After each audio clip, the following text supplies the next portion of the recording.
자이든 타이든 직장 변동, 그 다음에 인간관계 때문에 시끄러운 일이 생기고 내 마음이 갈등이 굉장히 많이 생기는 해였다. 특히 직장 다니시는 분들은 타이든 자이든이라고 했잖아요. 내가 변동하고 싶어서 변동하신 분들도 있겠지만은 사실 그동안 힘듦이 밀려와서 내가 이 자리에 그냥 안주하고 싶은 부분이 있었는데. 네, 선생님 안녕하세요. 안녕하세요. 네, 선생님 2025년 을사년에 83년생 계생 돼지띠 운세 어떻습니까?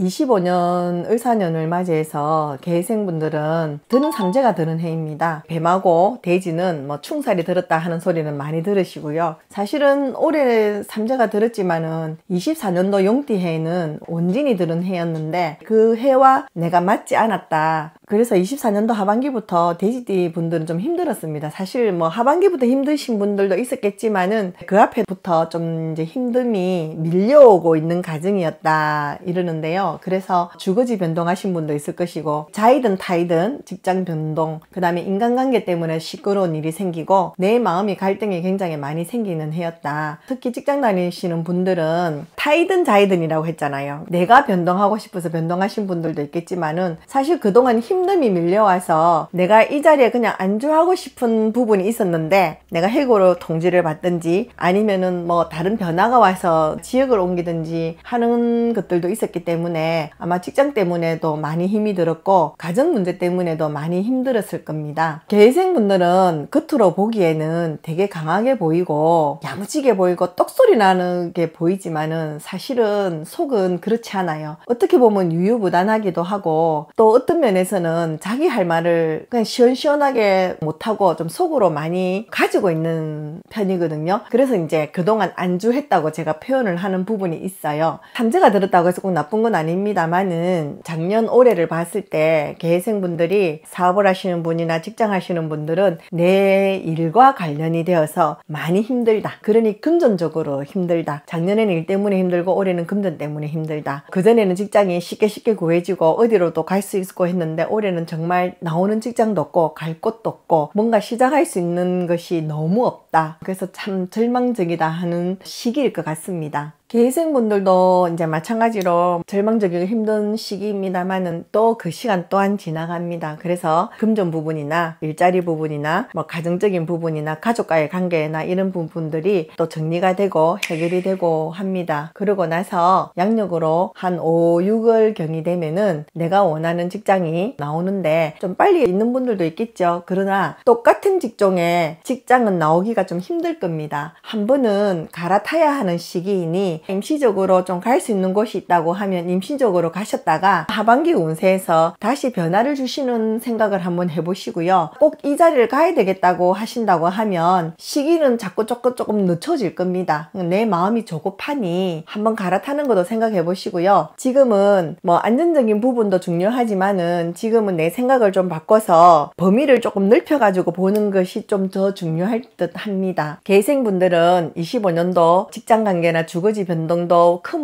문제입니다만은 가정사에 자녀 때문에 문제가 생기거나 갈등이 생기는 부분도 있고요. 더 큰 문제는 부모님을 내가 돌봐야 하는 그런 문제가 발생할 수 있는 시기입니다. 그런데 여지껏은 내가 책임을 지고 해결해야지 내 아니면 누가 해 하는 부분이 있었다고 하면 지금은 걱정을 좀 나누세요. 식구들과 의논을 해보시고 그걸로 스트레스 너무 받지 마시고요. 그리고 완벽하려고 하지 마시고 그때그때 해결하시고 좀 부족한 듯이 하세요. 그래도 괜찮습니다. 그 부분이 저는 제일 큰 문제로 보이니 너무 이 부분에 스트레스 안 받으시고 넘어가시길 바랄게요. 자기 생각을 바꾸는 거는 절대 쉬운 일이 아닙니다. 어떤 분들이 생각을 어떻게 바꿀까요? 하고 물어보시는데요. 전환을 해보라는 겁니다. 내가 그냥 이 길이 맞는지 아니면 조금 쉬었다 갈까 하는 부분을 전환을 해보라는 건데요. 내가 너무 완벽을 추구를 하시면 나는 잘 모르나 옆 사람들이 나로 인해서 피곤할 수도 있고요. 그래서 융통성 발휘가 안 되면 이 분위기에서 따로 노는 듯한 느낌도 있을 겁니다. 그래서 너무 완벽 추구를 조금 내려놓으시면 좋을 듯 해요. 내려놔야지만이 내가 지금 다니는 직종이 아닌 다른 직종에 가서도 자존심이 안 상하는데요. 원하는 직종이 아니고 다른 직종에 가면 내가 이미 자존심이 상하기 때문에 또 그 분위기에 휩쓸리지 못해서 스트레스를 받거든요. 그러지 마시고 좀 내려놓으시고 편안하게 가시면 좋겠다 하거든요. 그러니 내려놓는 거 쉽지 않습니다만은 그게 생각의 전환입니다. 생각의 전환을 좀 하시면 좋겠습니다. 좋겠고요. 개생분들에게 많은 사람들이 그럴 겁니다. 욕심이 많다. 근데 그 욕심은 남의 것을 빼앗는 욕심은 아니고요. 그 욕심 속에서는 물질적인 욕심도 있겠습니다만은 개생분들은 특히 명예욕이 좀 강하신 분들이세요. 그래서 이만큼은 되어야지 이만큼은 되어야지 하는 극에서 조금만 어긋나면은 내 스스로가 자폭을 하거나 스트레스를 받는 부분이 있는데요. 그래서 제가 생각의 전환을 가지시라는 겁니다. 지금 여러 가지 시국이나 이런 면에 봤을 때 분명히 공고가 나와야 되는 시기인데도 공고가 나오지 아니하고 이맘때쯤 되면은 여기서 또 나와야 되는데 안 나오는 부분은 분명히 있을 겁니다. 그러나 내 운세 역시 마찬가지로 조금 자꾸 밀린다, 딜레이 된다 하는 운세이니 조급하시더라도 그 시간을 좀 잘 견뎌보시기를 바랄게요. 양력 4, 5월은 내 고집을 좀 내려놓아라 합니다. 생각의 전환이 있지 않으면 직장이 힘들 것 같으니 그래도 우선적으로는 직장이거든요. 생각의 전환을 좀 가지시길 바라고요. 올해 역시 마찬가지로 하반기 운세가 되면 주거지 변동이나 또다시 직장 변동도 있고요. 여러 가지 변동, 인간관계 변동도 있습니다. 그러나 개생분들 역시 마찬가지로 앞에 부분도 좀 힘들었는데요. 지금 삼재라고는 하지만 올해 상반기만 고생을 하시면은 또 제가 볼 때는 26년도, 27년도, 28년도로 넘어가면은 승승장구할 수 있는 운세이고요. 내가 원하는 자리에 올라가 있는 운세입니다. 그러니 지금 약간 시련이 있다고 할지라도 내가 공부하는 거, 준비하는 거는 꾸준하게 하시면서 내가 원하는 바를 향해서 열심히 또 달려보시는 것도 괜찮을 듯 합니다. 그리고 운세라는 것은 그렇습니다. 내가 노력해 놓은 것에 운세가 들어오면 이게 100%의 효과, 200%의 효과를 봅니다만은 여기서 내가 주춤해버리고 나는 뭔가 안 되는가 보다 하고 탁 주저앉아 버리면은 좋은 운세가 와도 이것을 받을 수 있는 자격이 안 되는 겁니다. 그러니 이제 마지막 고비입니다. 마지막 고비만 잘 넘기시고 그 다음에 또 스텝을 또 밟아 가시길 바랄게요.